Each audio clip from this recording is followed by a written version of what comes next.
नमस्कार। आज हम एक ऐसे महान ऋषि की कहानी जानने वाले हैं जिनकी गाथा सदियों से गूंज रही है।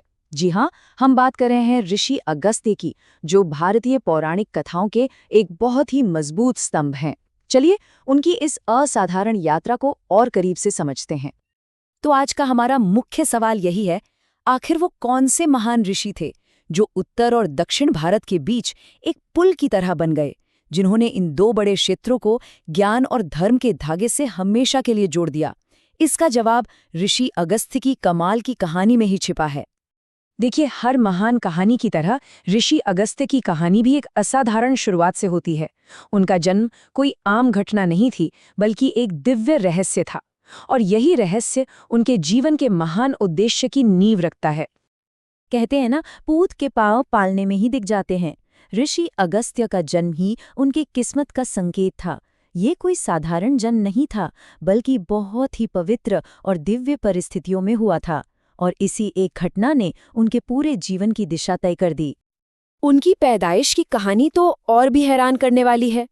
ऐसा माना जाता है कि जब देवताओं और असुरों के बीच समुद्र मंथन हुआ था, तो उसकी जो शुद्ध ऊर्जा थी, उसी से वो जन्मे थे। अब ये बात साफ दिखाती है कि जन्म से ही उनके अंदर एक दिव्य शक्ति मौजूद थी। बचपन से ही उनकी दिव्यता के लक्षण दिखने लगे थे। उन्होंने बहुत ही कम उम्र में ऐसी कठोर तपस्या शुरू कर दी थी जिसकी शक्ति देखकर तो देवता भी हैरान थे। और ऐसा नहीं कि उन्होंने सिर्फ वेद और उपनिषद पढ़े, बल्कि आयुर्वेद जैसे विज्ञान में भी पूरी महारत हासिल की। और बस यहीं से उन्होंने ये संकल्प ले लिया कि इस ज्ञान को पूरी दुनिया में फैलाना है। और जानते हैं, इसी एक संकल्प ने उन्हें उनके जीवन के सबसे बड़े मिशन की ओर भेज दिया।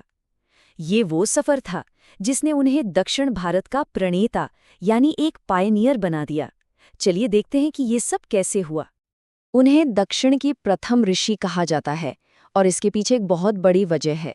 वो पहले ऐसे ऋषि थे जिन्होंने उस विंध्य पर्वत को पार किया जिसे कोई पार नहीं कर पाता था, और दक्षिण भारत तक धर्म और संस्कृति का प्रकाश लेकर गए। ये वाकई एक ऐतिहासिक मिशन था। उनका जो तरीका था वो बहुत ही साफ और सोचा समझा था। सबसे पहले एक संकल्प कि ज्ञान को उन जगहों तक पहुंचाना है जहां इसकी सबसे ज्यादा जरूरत है। फिर एक्शन, उन्होंने नदियों के किनारे कई आश्रम बनाए जहां वो शिक्षा देते थे। और नतीजा, उन्होंने धर्म और संस्कृति का एक ऐसा नया गढ़ बनाया जिसका असर आज भी महसूस होता है। ऋषि अगस्त्य का जिक्र सबसे प्रसिद्ध पौराणिक कथाओं में से एक रामायण में भी मिलता है। यहाँ उनकी भूमिका एक बहुत ही बुद्धिमान गाइड की थी, एक ऐसे मार्गदर्शक की जिसने इतिहास का रुख ही मोड़ दिया। सोचिए, वनवास का वो सबसे कठिन समय, जब भगवान राम चारों तरफ से चुनौतियों से घिरे थे, तब उन्होंने मार्गदर्शन के लिए अगस्त्य मुनि के आश्रम का रुख किया। और ये एक ऐसी मुलाकात थी जिसने सब कुछ बदल कर रख दिया। ऋषि अगस्त्य ने भगवान राम को एक बहुत ही सीधी और शक्तिशाली सलाह दी। आपका धर्म और आपका कर्तव्य ही सबसे ऊपर है। उन्होंने राम को याद दिलाया कि कैसी भी परिस्थिति हो, यही आपका मार्गदर्शन करेगा। ये एक ऐसी सीख है जो आज भी उतनी ही सच्ची है। इस मार्गदर्शन का असर तो जैसे कोई चमत्कार था। जरा फर्क देखिए, अगस्त्य से मिलने से पहले राम चुनौतियों से घिरे एक राजकुमार थे, लेकिन उनकी सलाह के बाद वो एक नए उद्देश्य, दिव्य ज्ञान और आशीर्वाद के साथ फिर से जी उठे। अब हम उनके उन योगदानों पर नजर डालते हैं जिनकी वजह से उन्हें आज भी याद किया जाता है। उनकी विरासत सिर्फ पौराणिक कहानियों तक ही सीमित नहीं है, बल्कि उससे कहीं ज्यादा है।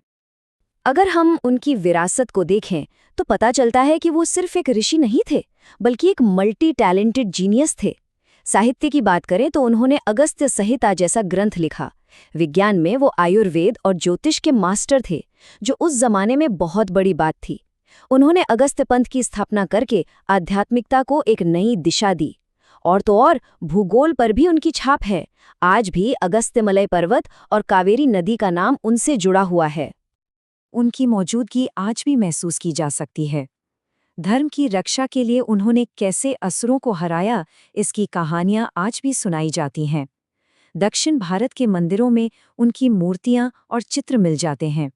उनका जीवन धैर्य और तपस्या का एक आदर्श माना जाता है। और तमिल से लेकर तेलुगु तक के ग्रंथों में उन्हें आज भी उतना ही सम्मान दिया जाता है। उन्हें देवर्षि की उपाधि दी गई थी। जानते हैं इसका मतलब क्या है? देवताओं के ऋषि। ये उपाधि उनके असाधारण सम्मान को दिखाती है कि उनका दर्जा खुद देवताओं के बराबर माना जाता था। ये उनके ज्ञान और उनकी शक्ति का सबसे बड़ा सबूत है।